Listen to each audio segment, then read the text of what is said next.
Je sais pas vous, mais moi j'ai des amis avec qui par moment quand on se rencontre, on rentre dans des discussions tellement profondes. Et parmi ces discussions-là, il y a un sujet qui revient généralement, c'est quoi notre talent en fait? Parce qu'il nous arrive de regarder des émissions de chanteurs, de danseurs, etc.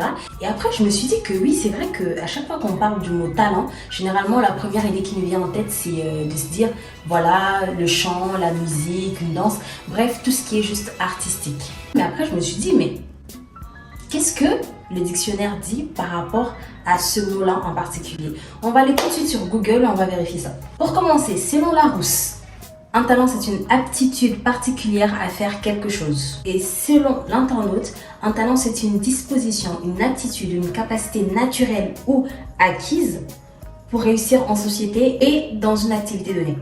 Je pense qu'on parle tous français et on a compris que un talent c'est une aptitude à réussir dans un domaine donné. Et ce n'est pas une aptitude à réussir dans la musique, dans la danse, dans l'art, ou etc. etc. C'est-à-dire que dans un domaine donné, peu importe de quel domaine il s'agit. Maintenant qu'on a la définition de ce terme, la question que je te pose aujourd'hui, c'est as-tu un incroyable talent? Spoiler, la réponse est oui. Coucou tout le monde, j'espère que vous allez bien, moi ça va.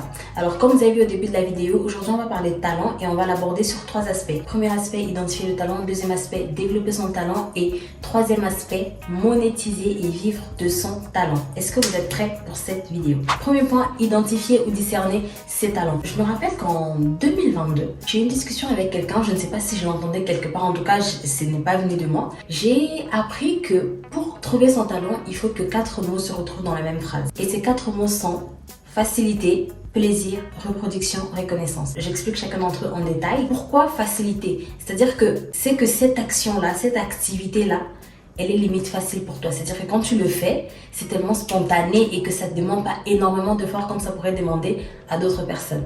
Moi, par exemple, c'est ma capacité à être créative. C'est-à-dire que moi, je peux avoir juste un mot, une couleur et tout de suite j'ai des idées, tac tac tac, et je sais qu'est-ce que je peux faire avec. Si c'est pour créer un visuel, si c'est pour créer une vidéo ou un format, peu importe. Deuxième, j'ai dit le plaisir, c'est-à-dire que au-delà du fait que pour moi c'est facile de le faire, c'est que je prends plaisir à le faire. C'est-à-dire que quand je suis devant mon ordinateur et que je suis devant un Canva ou un Photoshop, c'est-à-dire que je prends vraiment plaisir à me dépasser, à apprendre un peu plus dans le domaine. Je prends plaisir à le faire tout simplement. Troisième mot, j'ai dit la reproduction. C'est-à-dire qu'au-delà du fait que je prends plaisir à le faire et que je sais le faire de façon assez simple, j'arrive à le faire plusieurs fois. C'est-à-dire que je vais le refaire plusieurs fois, peut-être tous les jours de la semaine, sans me fatiguer, sans me lasser et continuer de prendre plaisir à apprendre de nouvelles compétences dans ce même domaine-là. La quatrième chose, c'est la reconnaissance. C'est-à-dire qu'à chaque fois que tu le fais, des gens ils viennent te complimenter par rapport à ça. C'est-à-dire que les gens ils viennent te dire à chaque fois que ah ouais,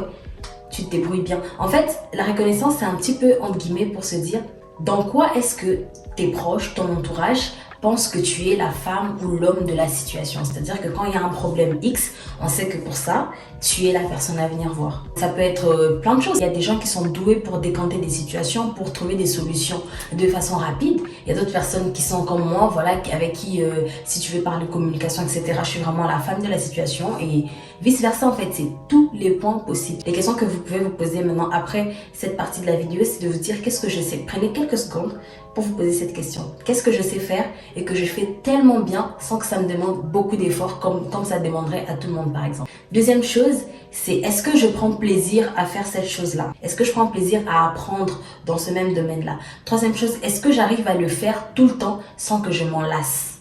Et quatrième aspect, est-ce que autour de moi, quand je fais ce genre de choses, est-ce que je reçois des compliments? Est-ce que des gens me demandent comment est-ce que j'arrive à faire ces choses-là? Dès que vous avez répondu à cette question-là, vous aurez plein de mots qui vont venir. C'est ma capacité à conseiller des gens, c'est ma capacité à raconter une histoire, c'est ma capacité à être là pour les gens, à écouter des gens.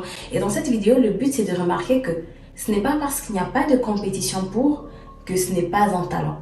Gardez ça en tête. Ce n'est pas parce qu'il n'y a pas de compétition pour des personnes qui savent écouter des gens que écouter des gens n'est pas un talent. Ok?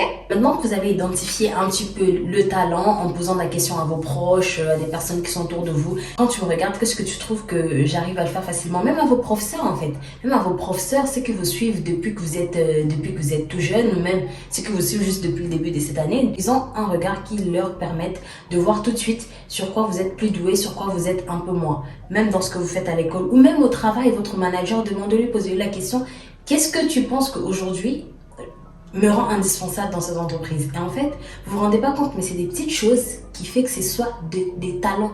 Et comme on l'a lu tout de suite dans la définition, ce n'est pas juste quelque chose d'artistique. C'est dès le moment où tu es doué sur quelque chose, ça fait de cette chose-là un talent qui est en toi. Le but, c'est pas que ça reste un enfant entre tes mains, mais à un moment donné, il faut que ça grandisse, il faut que ce talent soit développé. Je vais vous partager ma théorie par rapport au développement d'un talent. Bon, du moins, ce n'est pas ma théorie, mais c'est la théorie de Charles Musgrave. Je sais pas si ça se prononce comme ça, mais en tout cas, j'ai vu sa théorie et ça m'a énormément parlé. Et je me rappelle que l'année dernière, quand j'ai vu cette vidéo-là, ça a complètement changé ma façon de voir et de concevoir le talent, le don, etc. Sa théorie raconte que voilà, il y a un monsieur qui est un peintre, qui est un artiste, etc. Et il a un pinceau et également une palette de couleurs et il essaie de réaliser une toile, une œuvre d'art, ce que vous voulez. Et la répartition des rôles, en fait, de tout ce que je viens de citer là, c'est que le monsieur, le peintre, c'est Dieu. Parce que je suis désolée, mais impossible de ne pas mentionner Dieu dans chaque vidéo que je fais. Voilà. Le pinceau, c'est toi.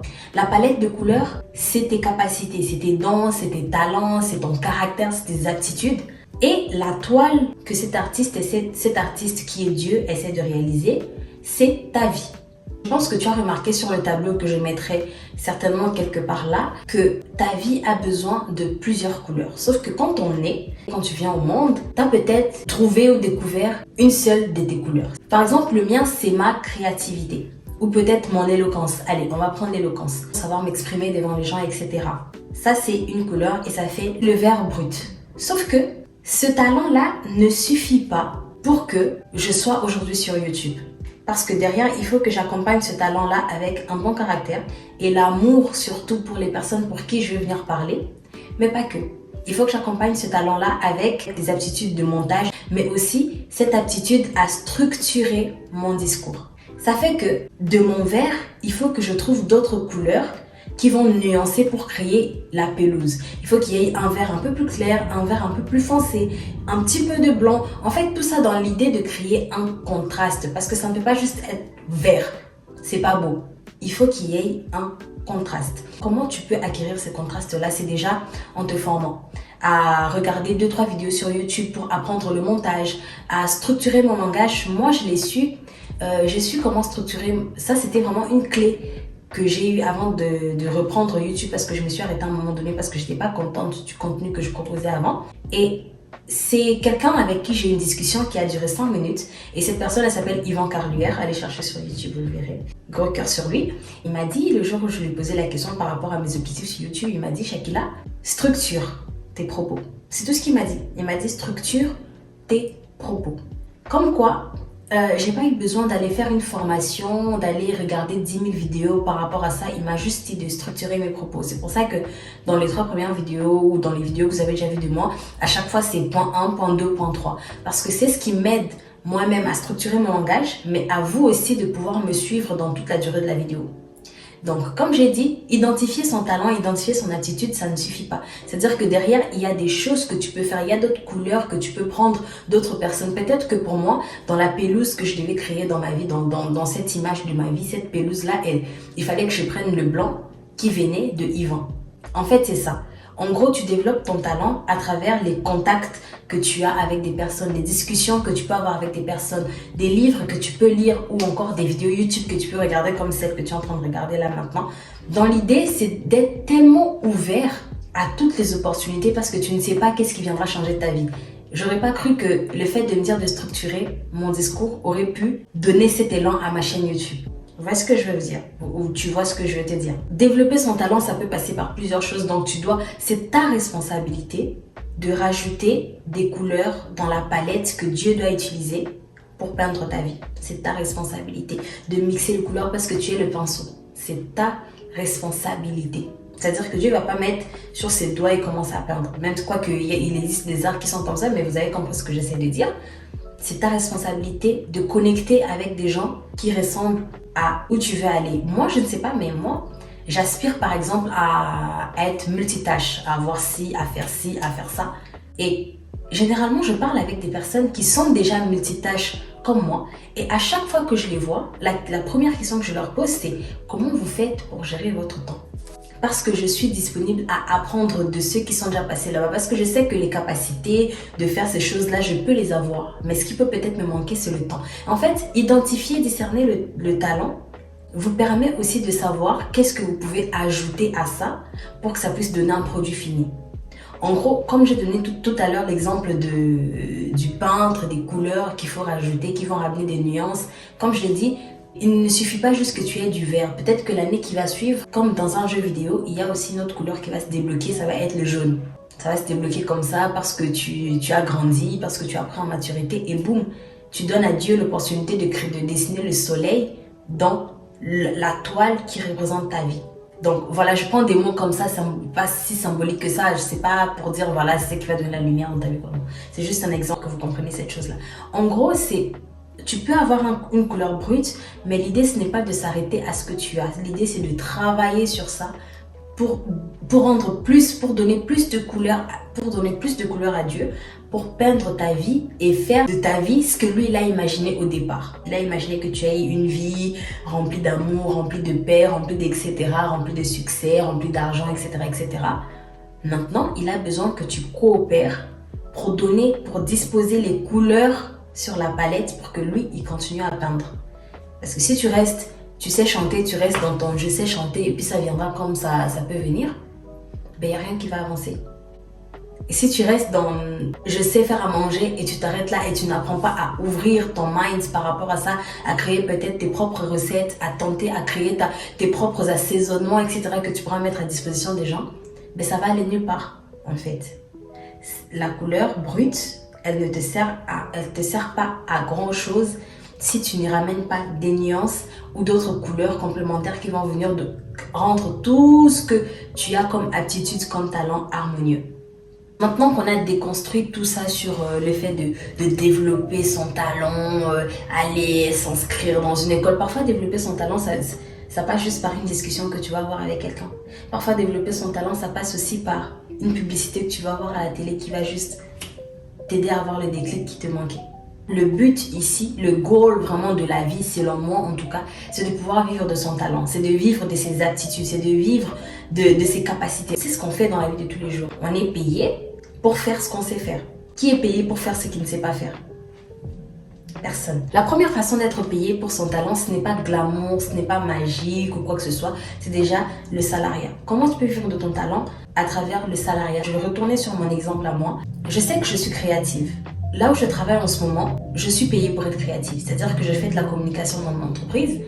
Je suis payée pour être créative, pour créer des visuels, pour créer des sites. En fait, je suis payée pour utiliser mon talent. Si vous identifiez dans la première phase de discernement du talent ou de l'identification du talent, tu identifies que pour toi, c'est vraiment, tu as la capacité à décanter des situations en 2 temps 3 mouvements. C'est-à-dire que quand il y a un quoi, qu'il y a quelque chose qui a bloqué, toi, tu vas venir et tu vas donner la solution de façon spontanée. Pourquoi tu cherches un travail qui étouffe ça?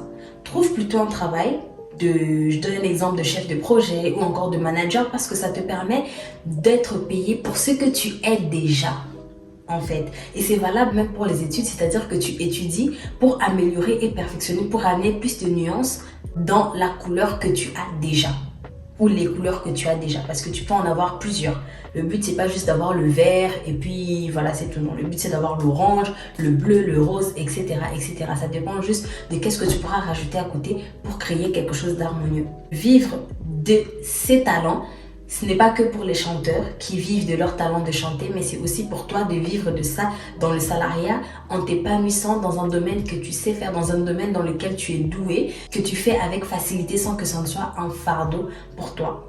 Et deuxième moyen, bien sûr, on devait en arriver là, c'est de vivre de ton talent à partir de l'entrepreneuriat. C'est-à-dire que tu peux créer un business autour d'une aptitude que tu as, autour d'une compétence que tu as, que tu aimes faire, que tu prends plaisir à faire et que tu prends plaisir à reproduire. C'est ce que j'ai fait aujourd'hui sur YouTube par exemple. C'est-à-dire que je prends plaisir à parler, je prends plaisir à discuter avec vous, à partager des pensées, à partager certaines choses que je peux trouver ça et là. Et je me dis ok, c'est intéressant de partager avec vous parce que si moi ça a changé ma vie, c'est clair que ça peut changer la vie d'autres personnes qui sont en face de moi. Who knows? Dans l'idée, cette vidéo, j'espère qu'elle vous a aidé à mystifier ce fait d'avoir un talent, d'être doué dans ça et de comprendre qu'en fait avoir un talent c'est quelque chose qui se passe au quotidien et c'est quelque chose qui va littéralement changer votre vie si vous décidez de coopérer avec le peintre de votre vie, avec l'artiste qui réalise la toile, qui est votre vie, qui est Dieu. Parce que je dois le préciser ou peut-être le rappeler. Je vais pas rentrer dans les détails, mais je vais juste vous dire la phrase synthétique que je garde et que je veux partager avec vous. Dieu joue dans ta vie le rôle que tu lui donnes dans ta vie. La couleur de base que tu as, elle ne suffit pas. Il faut y rajouter des nuances. Je prends un dernier exemple pour clore tout ça, c'est-à-dire que tu as un don pour les chiffres, tu as un don pour les finances, etc. Tu sais gérer les finances, mais cette couleur-là, elle ne suffit pas pour créer un ciel harmonieux, bleu, avec des nuances, parce que ton bleu-là a besoin d'un peu de blanc. Et ce blanc-là que tu vas rajouter, c'est peut-être l'intégrité. Parce qu'être doué dans les finances, c'est pas tout. Il faut aussi être intègre pour pouvoir gérer les choses avec droiture, pour être bon dans ce que tu fais, pour que ça crée ce ciel, au lieu que ce soit un ciel bleu marine, tu rajoutes le blanc et ça vient créer un bleu ciel. J'espère que cette vidéo elle vous a plu. En tout cas, moi j'ai pris énormément de plaisir à la tourner et encore une fois, s'il y a deux choses que vous devez retenir de cette vidéo, la première c'est que ce n'est pas parce qu'il n'y a pas de compétition pour que ce n'est pas un talent. Et la deuxième chose c'est que tu as un incroyable talent. Il suffit juste de le trouver, de le développer et de commencer à en vivre. Et pour finir, je te fais plein de gros bisous et je te dis à la prochaine vidéo. Mouah.